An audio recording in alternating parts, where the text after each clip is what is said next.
భిక్షమయతో ముఖాముఖి 99వ ఎపిసోడ్కు స్వాగతం. ఈరోజు మనం ఒక గంభీరమైన విషయంపై ఇద్దరు ప్రముఖ న్యాయవాదులతో మాట్లాడుకోబోతున్నాం. సామాజిక న్యాయం. సామాజిక న్యాయం అంటే ఏమిటి? న్యాయస్థానాల్లో సామాజిక న్యాయం ఉందా అనే అంశంపై ప్రధానంగా మనం మాట్లాడుకోబోతున్నాం. ఈరోజు మన ఛానల్కు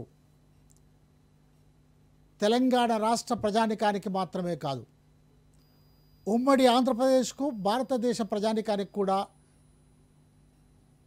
కాళేశ్వరం గురించి తెలియని విషయం లేదు. అలాంటి కాళేశ్వరాన్ని గాలించి వడపోసి ప్రజల ముందుంచినటువంటి ప్రముఖ ఇంజనీరు రిటైర్డ్ అయ్యారు. వారు హైకోర్టులో న్యాయవాదిగా పనిచేస్తున్నారు. వారు లక్ష్మీనారాయణ గారు. లక్ష్మీనారాయణ గారు, నమస్కారం అండి. మా టీవీకి స్వాగతం. చాలా సంతోషం సార్.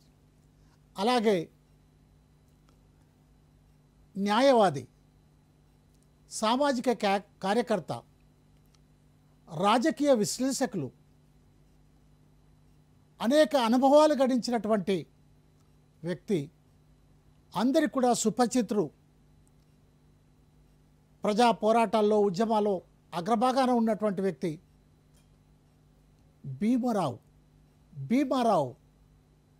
పేరు చాలా పెద్దది. మనసు చిన్నగున్నా పనులు పెద్దవి. అలాంటి భీమారావు గారు మన మాస్టర్ కీ టీవీ షోకి వచ్చారు. మన లైవ్ షోకు వారిని స్వాగతిద్దాం. భీమారావు గారు, నమస్కారం అండి. చాలా సంతోషం అండి మీరు మా టీవీకి రావటం.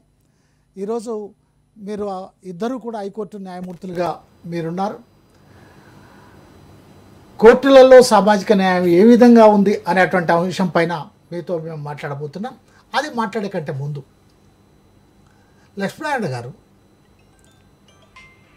చిన్న సాధారణ సామాన్య కుటుంబంలో పుట్టి రాష్ట్రం గర్వపడేటువంటి ఇంజనీర్గా ఎదిగి, ఈ మధ్య నేను ఒక పేపర్ చూశానండి. దాంట్లో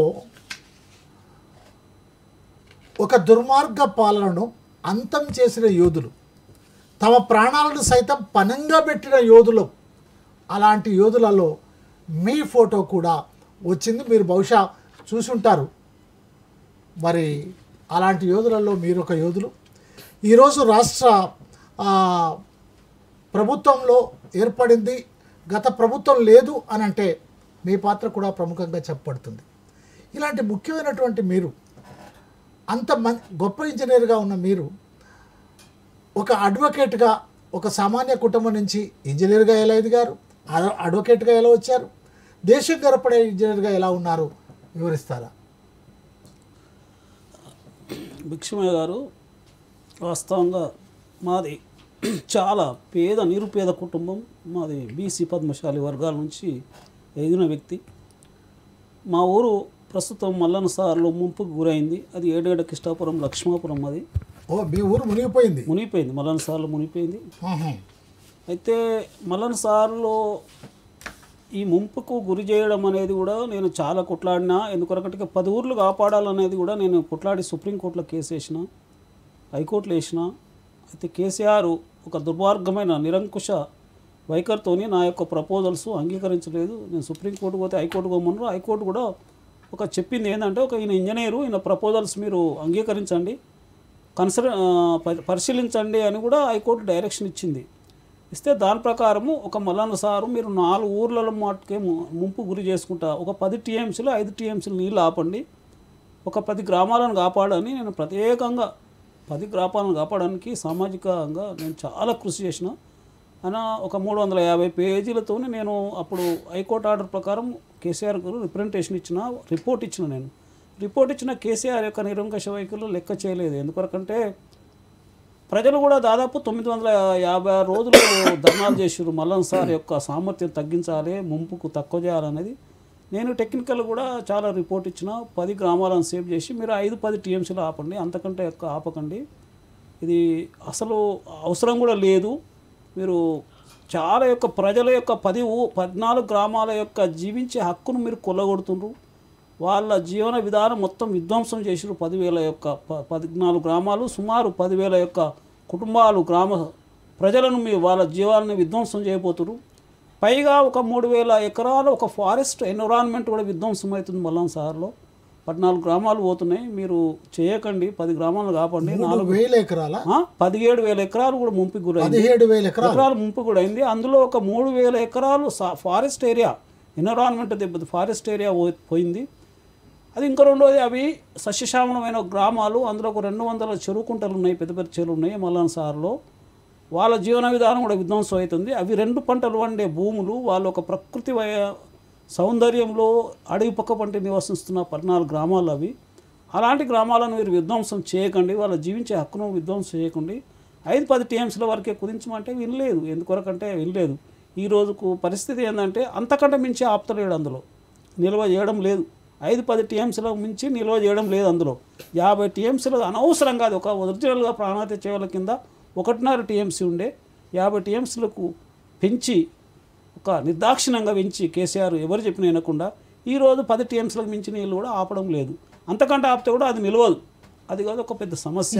ఎందుకంటే సామాజిక అంశంలో భాగంగా చెప్తుందంటే 10 గ్రామాల యొక్క ప్రజల యొక్క జీవన విధానం కేసీఆర్ విధ్వంసం చేసిండు. అదేవిధంగా 30 కోట్లతో పూర్తయ్యే పాత ప్రాజెక్టును 1,33 కోట్లు, 1,50,000 కోట్లకు ప్రజాధనాన్ని, వాస్తవంగా 1,00,000 కోట్ల ప్రజాధనాన్ని దుర్వినియోగం చేయడం జరిగింది. తర్వాత ఈ విధంగా అనేక ప్రజల యొక్క జీవన విధానాన్ని విధ్వంసం చేయడం జరిగింది. ఆ ప్రాజెక్టులో ప్రజల జీవన విధానాన్ని సామాజికంగా విధ్వంసం చేసిండు, జీవించే హక్కును కోల్పోయిండు. వాళ్ళు ఈరోజు ఒక దిక్కుదేచని పరిస్థితిలో ఒకే చోట గజ్వేల్ దగ్గర వాళ్ళకు పునరావాసం కల్పించినప్పుడు కూడా వాళ్ళకు ఉపాధి లేదు. ఉపాధి లేక ఈరోజు వాళ్ళు అనేకంగా ఆత్మహత్యలు చేసుకుంటుండ్రు, దిక్కులేని పరిస్థితిలో ఉండ్రు. వాళ్ళకు ఉపాధి కూడా కల్పించలేదు. ఆ రిహాబిలిటేషన్ పునరావాస కేంద్రాల్లో ఒకే చోట మొత్తం 14 గ్రామాలను అక్కడ పునరావాసం కల్పించడం జరిగింది.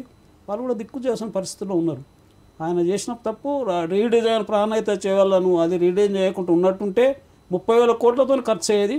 మొన్న ఆయన పవర్ పాయింట్ ప్రజెంటేషన్ ఇవ్వడం జరిగింది. ప్రభుత్వ నిధులతో 32,000 కోట్లు ఖర్చు పెట్టిండ్రు. అప్పులు తీసుకొచ్చి ఒక 60,000 కోట్లు, 65,000 కోట్లు ఖర్చు పెట్టినట్టు. ఈరోజు మనం ఆలోచించుకోవాలి, ప్రభుత్వ నిధులతోనే రీడిజైన్ చేయకపోతే 30,000 కోట్లతోనే కంప్లీట్ అయ్యేది అది.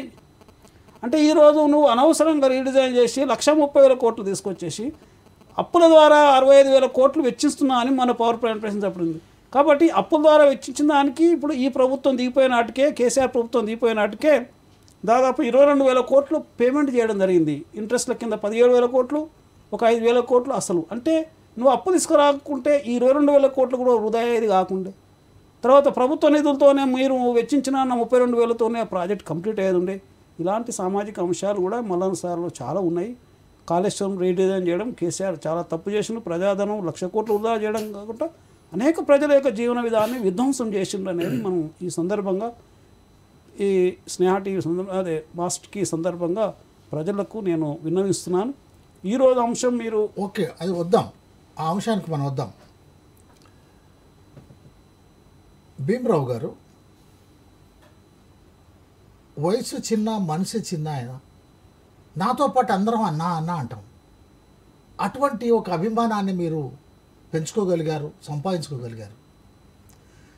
అతి సామాన్య కుటుంబం నుంచి వచ్చినటువంటి మీరు ఇంత గొప్ప అభిమానాన్ని సంపాదించుకోవటానికి, హైకోర్టులో న్యాయవాదిగా ఉండటానికి, సామాజిక ఆర్థిక రాజకీయ విశ్లేషకుడిగా అభివృద్ధి కావటానికి కారణాలు వివరిస్తారా? ఈ దేశంలో ఏ వ్యవస్థ మీద మాట్లాడడానికైనా ముందు మనల్ని మనం గౌరవించుకోవాలి అనేటువంటి ఒక ఆలోచన, మనకు జరుగుతున్నటువంటి అన్యాయాలను 10 మందికి తెలియజేస్తూ ఆ అన్యాయాలను అధిగమించడం కోసం చేస్తున్నటువంటి ప్రయత్నంలో భాగంగా మీరు మమ్మల్ని ఆహ్వానించి మా అభిప్రాయాల్ని ప్రజానీకానికి, ప్రభుత్వ యంత్రాంగానికి, రాజకీయ వ్యవస్థకు, అధిష్టానాలకి తెలియజెప్పేందుకు ఏర్పాటు చేసిన ఈ కార్యక్రమాన్ని విజయవంతం చేయడంలో మీరు ముందుంటూ మమ్మల్ని కూడా భాగస్వామ్యం చేస్తున్నందుకు ముందుగా మీకు ధన్యవాదాలు తెలియజేస్తున్నాను. ఈరోజు మనిషిని మనిషిగా చూసేటువంటి పరిస్థితి భారతదేశంలో ఇప్పుడిప్పుడే మొదలవుతూ ఉన్నది. అది కేవలం భారత రత్న బాబాసాహెబ్ అంబేద్కర్ గారి పుణ్యమే అని చెప్పేసి ఈ సందర్భంగా నేను చెప్పదలుచుకున్నాను. మన దేశంలో కుల వ్యవస్థ ఉన్నది. ఆ కుల వ్యవస్థ వల్ల ఆర్థిక సామాజిక పరిస్థితులకి దూరంగా ఉన్నారు. ఎవరైతే ఈ ఆర్థిక సామాజిక పరిస్థితుల వల్ల అంటరానితనాన్ని ఎదుర్కొన్నారో అటువంటి అంటరానితనాన్ని నిర్మూలించడం కోసం, ఆ అంటరానితనం నిర్మూలించాలంటే వాళ్ళకి సరైన విధంగా అవకాశాలు కల్పించాలి అనేటువంటి సదుద్దేశాన్ని భారత రాజ్యాంగం ద్వారా మహనీయుడు అంబేద్కర్ గారు పొందుపరచడం జరిగింది. భారతదేశంలో వ్యవస్థలన్నీ నడవడం కోసం ఒక రాజ్యాంగం అనేది ఈ దేశంలో ఉన్నది. ఆ రాజ్యాంగంలో ఉన్నటువంటి పీఠిక నుంచి మొదలుకుంటే చివరి వరకు కూడా ఎవరు అధ్యయనం చేసినా అవకాశాలు అనేది ప్రాంతాల వారీగా కానీ, కులపరంగా కానీ, లేదు జెండర్ పరంగా అంటే లింగ వివక్షత లేకుండా అందరికీ సమాన అవకాశాలు ఇవ్వాలనేది భారత రాజ్యాంగంలో పొందుపరచడం జరిగింది. అదే తరుణంలో ఎవరైతే అంటరానితనాన్ని ఎదుర్కొంటున్నారో, ఎవరైతే ఆర్థికంగా సామాజికంగా వివక్షతకు గురవుతూ ఉన్నారో వారికి ఒక ఊతమిచ్చడం కోసమే ఈరోజు ఈ రిజర్వేషన్స్ అనేది ఏర్పాటు చేయడం జరిగింది.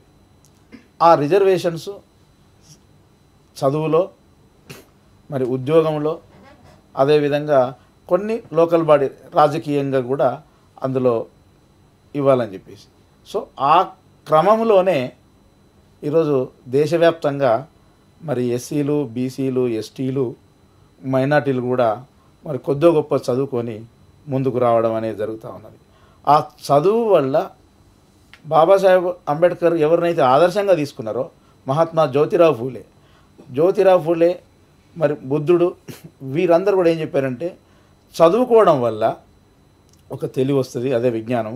ఆ విజ్ఞానం వల్ల సమాజంలో ఏమి జరుగుతుందో మనం తెలుసుకోవడానికి అవకాశాలు ఉంటుంది. అంటే మంచిది చెడు అనేది, మనకు జరిగే చెడుని మనకు మంచిగా ఎలా మార్చుకోవాలి అనేది ఒక ఏర్పడుతుంది. కాబట్టి ఆ చదువు అవసరం అని చెప్పినటువంటి మహనీయుల యొక్క పుణ్య ఫలితం వల్ల, మరి మహనీయులు చూపించినటువంటి మార్గాల వల్ల ఈరోజు ఎక్కువ మంది వీకర్ సెక్షన్స్ ఈ భారతదేశంలో ఇప్పుడిప్పుడే మెల్లగా మరి చదువుకొని ఇంజనీర్లు అవుతున్నారు, డాక్టర్లు అవుతున్నారు, మరి చార్టెడ్ అకౌంటెంట్లు అవుతున్నారు. అదేవిధంగా మరి న్యాయవాద వృత్తిలో కూడా అడ్వకేట్లుగా కూడా రావడం జరుగుతుంది. అదే క్రమంలో నేను కూడా మరి ఈరోజు ఇంజనీరింగ్ సైడ్ నుంచి మళ్ళీ నేను అడ్వకేట్ వైపు రావడం అనేది జరిగింది. మీరు కూడా ఇంజనీరింగ్ సైడ్ నుంచి వచ్చారన్నమాట? అవును. చాలా సంతోషం. మనం టాపిక్లోకి వెళ్ళే ముందు లక్ష్మీనారాయణ గారు, మీరు ఇంజనీరే కాకుండా అటు తర్వాత ఇంజనీర్గా మీరు పదవి విరమణ పొందిన తర్వాత లా చేసి ఇప్పుడు న్యాయవాదే కాకుండా మీరు కాన్స్టిట్యూషన్ మీద కూడా చాలా పట్టున్నటువంటి, అనర్గళంగా గంటల తరబడి మాట్లాడగలిగేటువంటి శక్తి ఉన్నటువంటి వారని నేను విన్నాను. అందుకని మన టాపిక్ ఈరోజు న్యాయస్థానాల్లో సామాజిక న్యాయం ఉందా, ఇందుకు సంబంధించి రాజ్యాంగ పీఠిక ఏం చెప్తా ఉంది, ఒక్కసారి రాజ్యాంగ పీఠిక గురించి వివరించండి. ఆ తర్వాత మనం మన టాపిక్లకు వెళ్దాం. లక్ష్మి గారు మీరు అన్నట్టు నేను రిటైర్డ్ అయిన తర్వాతనే 2013లో రిటైర్డ్ అయినా ఇంజనీర్గా. 13 నుంచి 16 వరకు ఎల్ఎల్బి చేసిన, 16 నుంచి 18 వరకు పోస్ట్ గ్రాడ్యుయేషన్ రాజ్యాంగం కాన్స్టిట్యూషన్లో పోస్ట్ గ్రాడ్యుయేషన్ కంప్లీట్ చేసి, సరే 18, 19 కరోనా తర్వాత హైకోర్టు పోతున్నాం. ప్రధానంగా నాకు కాన్స్టిట్యూషన్ బాగా ఇంట్రెస్ట్ ఉండే, కాన్స్టిట్యూషన్ చేయాలని పోస్ట్ గ్రాడ్యుయేషన్లో. సరే కాన్స్టిట్యూషన్ పుట్టుపూర్వోత్తరాలు అవన్నీ మళ్ళీ ఒకసారి క్లాసులు చెప్తా. భారతదేశంలో రాజ్యాంగం, భారతదేశం తర్వాత రాజ్యాంగాలు ఎట్లా కల్పించాయి అది కూడా నేను స్పెషల్గా క్లాస్ చెప్పగలుగుతాను. నేను ప్రస్తుతం మీరు అడిగిన దాని ప్రకారం న్యాయ వ్యవస్థలో సామాజిక న్యాయం జరుగుతుందా అనేది ఒక క్వశ్చన్, మీరు మంచి క్వశ్చన్ వేసిండ్రు. అంటే న్యాయ వ్యవస్థతో పాటు ఏ వ్యవస్థలో కూడా సామాజిక న్యాయం జరగడం లేదు వాస్తవానికి. కాకుంటే మేము ఒక న్యాయ వ్యవస్థలో అడ్వకేట్లు ఇద్దరు, భీమరావు గారు కానీ నేను కానీ హైకోర్టులో అడ్వకేట్గా పనిచేస్తున్నాం కాబట్టి న్యాయ వ్యవస్థలో కనీసం ఏదైనా న్యాయం జరుగుతుందా అనేది కూడా మనం ఈ సందర్భంగా ప్రజలకు తెలుపవలసిన అవసరం ఉంది. వాస్తవానికి ఏ వ్యవస్థలో భారతదేశం స్వతంత్రం వచ్చినా ఈ 77 సంవత్సరాలలో కూడా ఏ వ్యవస్థలో కూడా సరైన న్యాయం జరగలేదు. డాక్టర్ బిఆర్ అంబేద్కర్ గారు మన రాజ్యాంగ శిల్పి రచించిన రాజ్యాంగం ప్రకారము వాస్తవానికి రాజ్యాంగము ఏ విధంగా అక్కడ రచన జరిగింది, ఈ భారతదేశ ప్రజలను ఏ విధంగా అంటే రాజకీయంగా ఏ విధంగా సామాజిక న్యాయం జరగాలి, ఆర్థికంగా జరగాలి, పొలిటికల్గా జరగాలి, సోషల్గా జరగాలి, ఇక్కడ సోషల్ వ్యవస్థ ఏముంది అనేది తెలిసే ఉంది. మన భారతదేశంలో కుల వ్యవస్థ, వృత్తి పరంగా మనిషికి విలువ ఇచ్చేది వృత్తి ఆధారంగా ప్రజలు నిర్ణయించారు. ఇక్కడ వర్ణ వ్యవస్థ, కుల వ్యవస్థ, వృత్తి చేసే వృత్తిని ఆధారంగా ఇక్కడ మనుషులను ట్రీట్ చేయడం జరిగింది. అంటే ఆ వృత్తి ఆధారంగా కొందరు మనుషులను ఎట్లా ట్రీట్ చేయడం అంటే ఇక చాలా అది వ్యవస్థ చెప్పదలుచుకుంటే అది దారుణమైన వ్యవస్థ. ఒక మనుషులు కూడా చూడలేదు. పశువుల కంటే కూడా ఈయన చేసిన సమాజం మన దగ్గర ఉన్నది స్వతంత్ర రాకుండా అదొక పెద్ద వ్యవస్థ. సరే, సామాజిక మార్పు డాక్టర్ బిఆర్ అంబేద్కర్ గారి యొక్క రాజ్యాంగ నిర్మాత ప్రకారం మనకు రాజ్యాంగం అందించిన దాని ప్రకారం ఈరోజు కొంతవరకు సామాజిక మార్పు జరిగిందనేది అనుకుంటున్నాం. కానీ చాలా నామాత్రంగానే సామాజిక మార్పు జరిగింది ఇప్పటివరకు.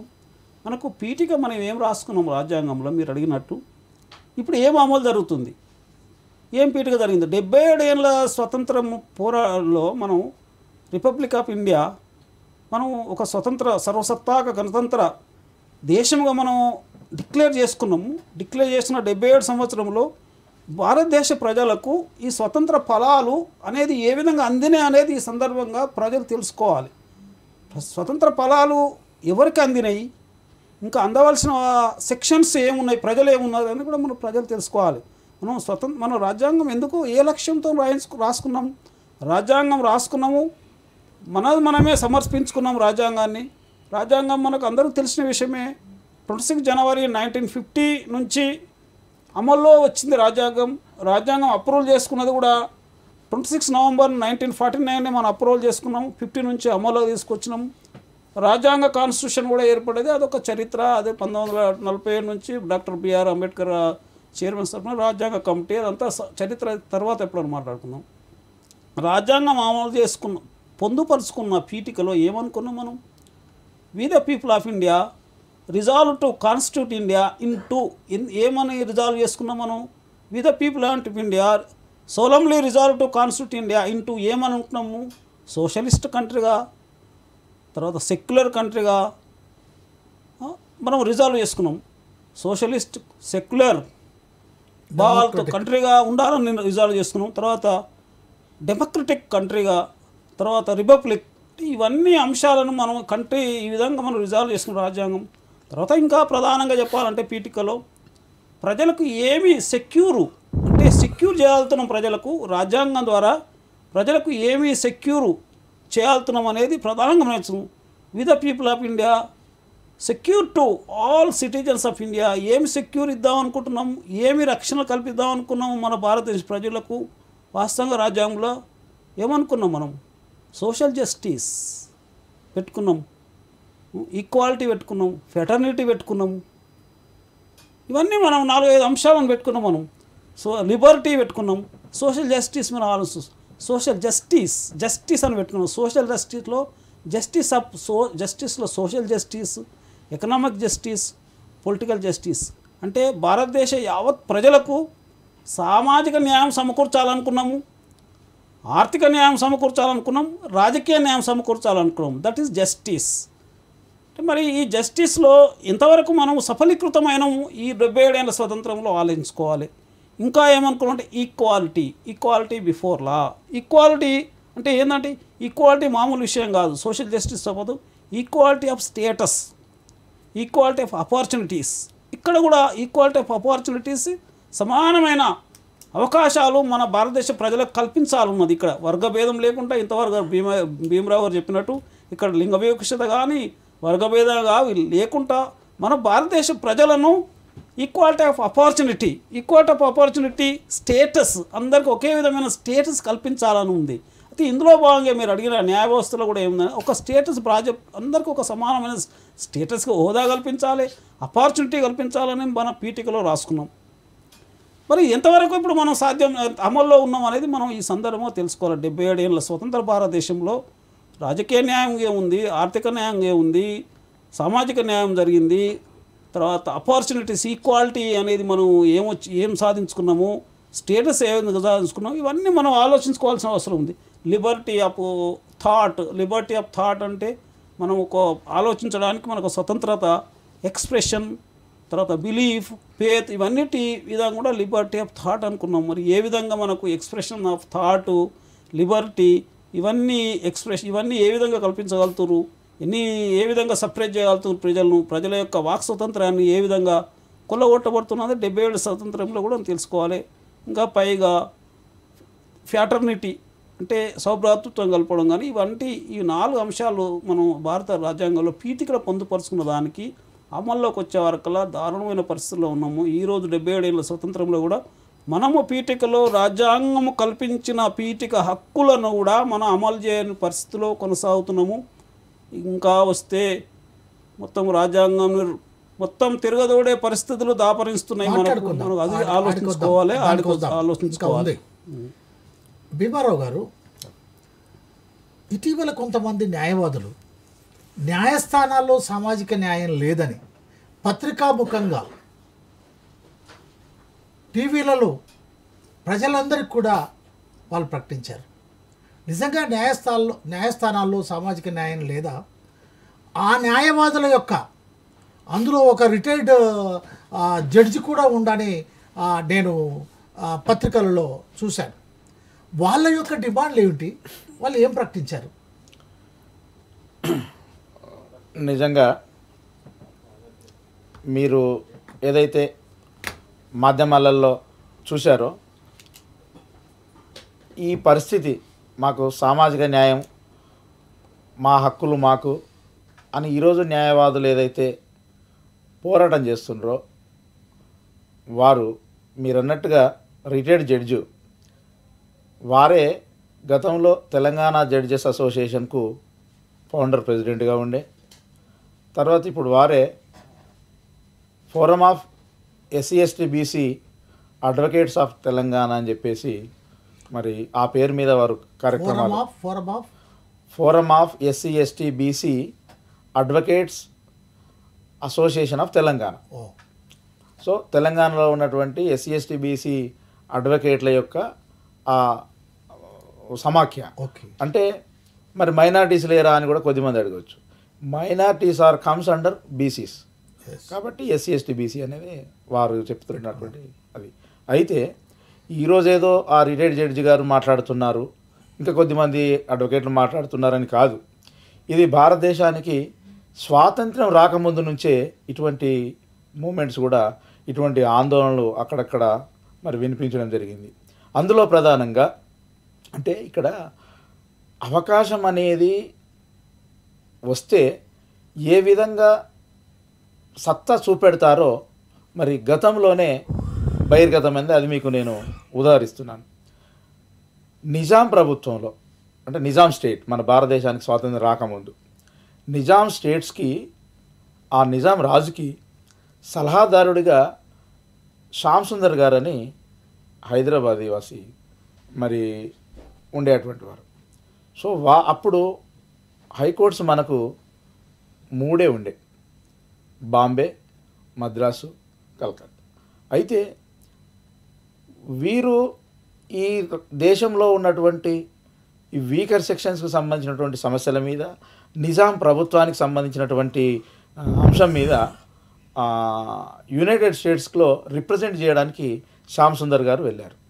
సో శ్యామ్ సుందర్ గారు అక్కడ యునైటెడ్ స్టేట్స్లో రిప్రజెంట్ చేసింది ఏంటంటే ఈ బలహీన వర్గాలకు, ఈరోజు అయితే మనం ఏదైతే SC/ST/BC అనుకుంటున్నామో ఈ బలహీన వర్గాలకు సముచితమైనటువంటి స్థానము లేదు, అన్యాయం జరుగుతుందని చెప్పేసి అక్కడ జరిగినటువంటి కాన్ఫరెన్స్లో మాట్లాడి రిటర్న్ వచ్చేసరికి బాంబే ఎయిర్పోర్ట్లో ఆయన మీద దాడి జరగడము, ఆయనను వ్యతిరేకించడం అనేది అల్లర్లు అనేది జరిగింది. అంటే మా అందరికీ సమాన అవకాశాలు రావాలి, ఎవరికైతే అవకాశాలు లేవో వాళ్ళకు రావాలని చెప్పేసి ఒక మాట్లాడినటువంటి వ్యక్తి మీద మరి దాడులు జరగడం అనేది గతంలోనే చూసిన, స్వాతంత్రం రాకముందే.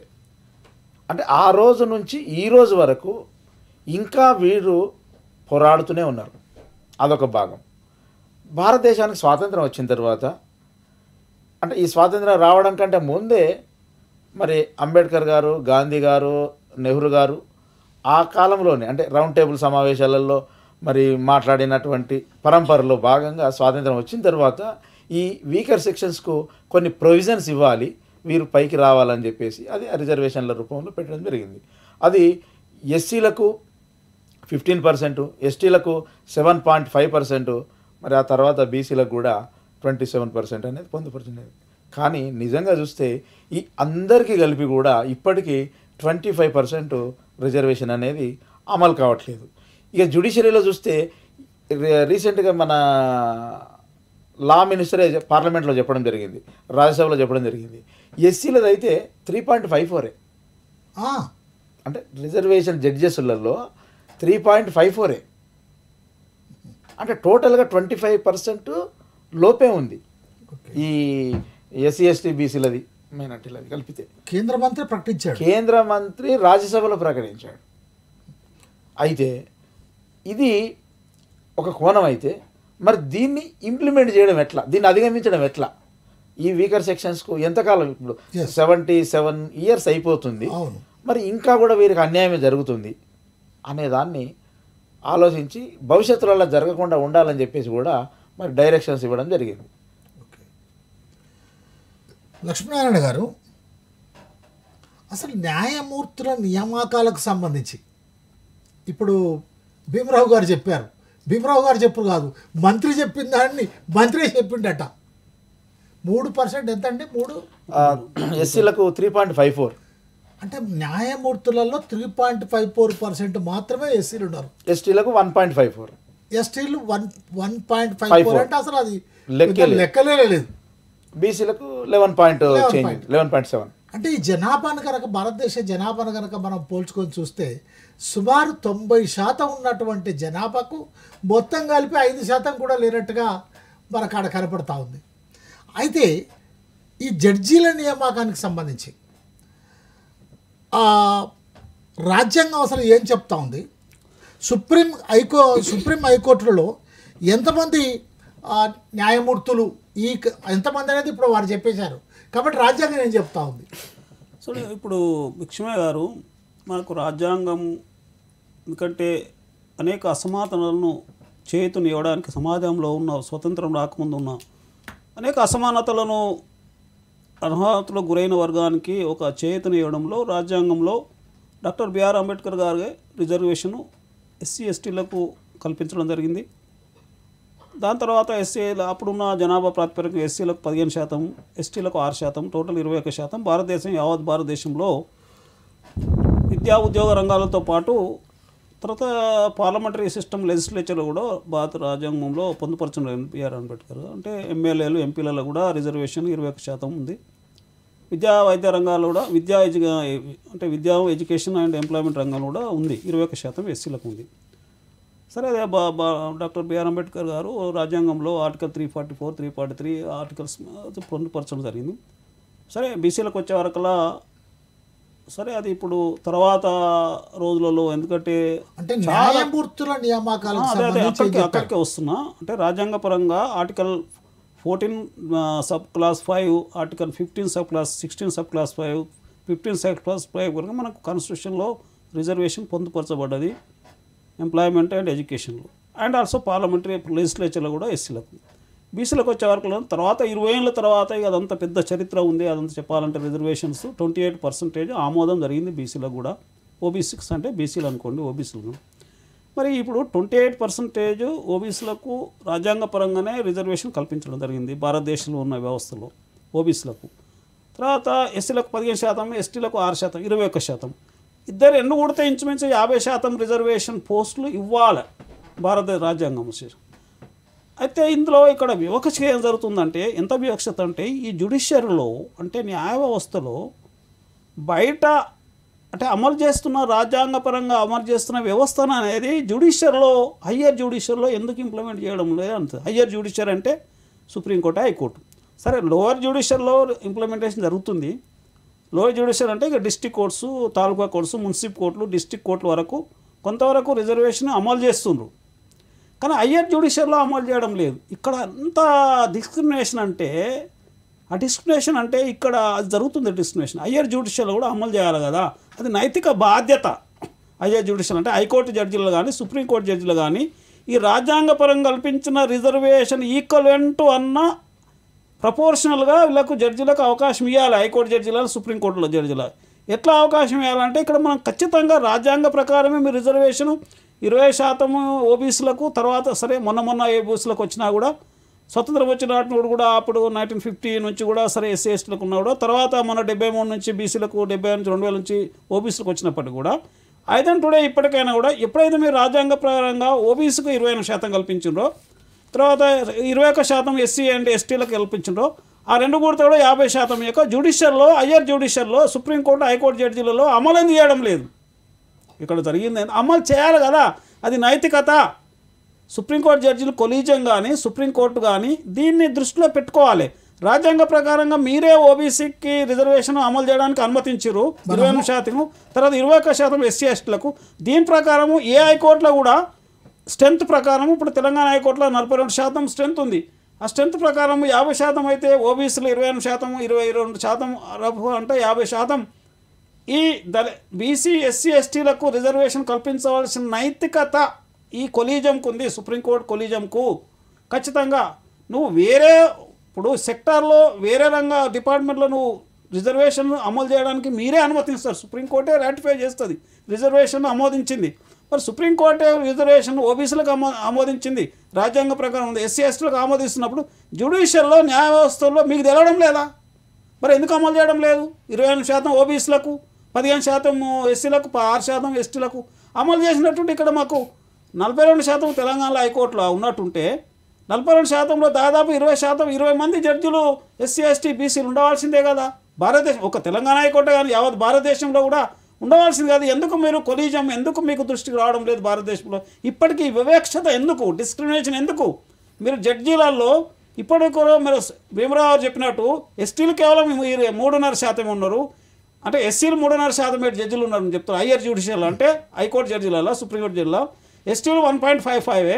సరే బీసీలు ఏదో 11% ఉంది, మరి 28% బీసీలు చేరుకోవాలి. ఎందుకు లేరు అనే విషయాన్ని బ్రేక్ తర్వాత మనం తెలుసుకుందామండి.